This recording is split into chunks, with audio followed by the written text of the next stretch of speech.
Hello everyone, welcome back to my channel my new blog. আমি সুস্মিতা আবারও নিয়ে এসেছি তোমাদের কাছে নতুন একটি ব্লগ। লক্ষ্মীপুর আসার পর এটা আমাদের ফার্স্ট একটা ইনভাইট পেয়েছি বার্থডে পার্টি, সেখানেই আমরা যাব আজকে। আমি এসেছিলাম পার্লারে এসে আমি থ্রেডিং করেছিলাম। তোমার বাবাই স্কুল ছুটি হওয়ার পর বাবাইকেও নিয়ে এসেছিলাম হেয়ার কাট করার জন্য। আর ও জানো তো হেয়ার কাট করতে খুবই কম ভালোবাসে, ওর নাকি এখানে কেটে যায় ওখানে কেটে যায়, তার জন্য। তো এই দাদা বুঝিয়ে পড়ে কি সুন্দর করে বসিয়েছে, ও বসে বসে হেয়ার কাট করছিল আর দাদাটার সাথে কথাও বলছিল। লক্ষ্মীপুর ট্রান্সফার হওয়ার আগে যখন আমরা আসিনি, তার আগে ভাবতাম যে জায়গাটা কেমন হবে, মানুষজন গিয়ে কীরকম পাবো, ভালো জায়গা পাবো কি না, সব কিছু ফেসিলিটি পাবো কি না। কিন্তু আসার পর মানুষ অ্যাডজাস্ট হয়ে যায়। এটাও কেন কি আমরা না হওয়ার লোকান যখন ট্রান্সফার হয়ে গেছিলাম তখন এই জিনিসটা বুঝতে পেরেছি। এখনও লক্ষ্মীপুর আসার পরও বুঝতে পেরেছি যে মানুষ একটা জায়গায় গেলে, নতুন জায়গায় গেলে সব কিছু অ্যাডজাস্ট হয়ে যায়, সব কিছু চেনাও হয়ে যায়। তো চলো, এখানে বাবাই হেয়ার কাট হয়ে গেছে, বাড়ি গিয়ে এখন রেডি হয়ে আমরা তিনজন বের হবো। তো বাড়ি এসে তিনজন রেডি হয়েছি, রেডি হয়ে বেরিয়ে পড়েছি।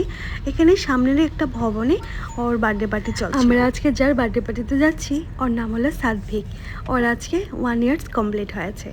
আমরা লক্ষ্মীপুর আসার 6 মাস হয়ে গেছে। 6 মাসের ভিতরে ওর যেগুলো কাণ্ড কীর্তি দেখছি, সেসব বাবাইও 1 বছরে থাকতে করেছিল। বাবাই তো এখন 4+ হয়ে গেছে, সেই সব বাবাই যে 1 বছর থাকতে করেছিল এগুলো ওকে দেখে মনে পড়ে যায়।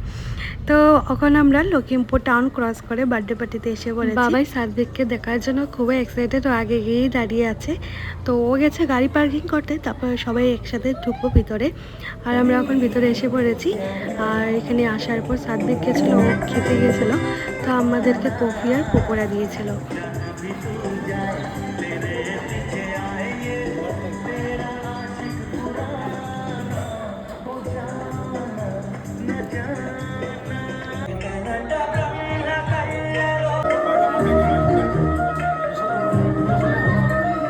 কফি পকোড়া খাওয়ার পর কতক্ষণ বসেছিলাম, তারপর আমাদেরকে বলেছিল লাঞ্চ করে নিতে। তারপর আমরা চলে গেছিলাম লাঞ্চ করতে।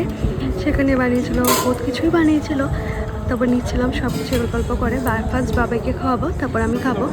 আর ফ্রাইড রাইস নিয়েছিলাম, চানার ডাল, পনির আর বেগুন ভাজা, সাথে ছিল বিনস আলু ভাজা। আর বাকি চিকেন মাটন সবই নিয়েছিলাম, সব কিছু ভালো হয়েছে। ইনি হলেন একজন বৌদি, লক্ষ্মীপুরে এসে নতুন ফ্রেন্ড পেয়েছি।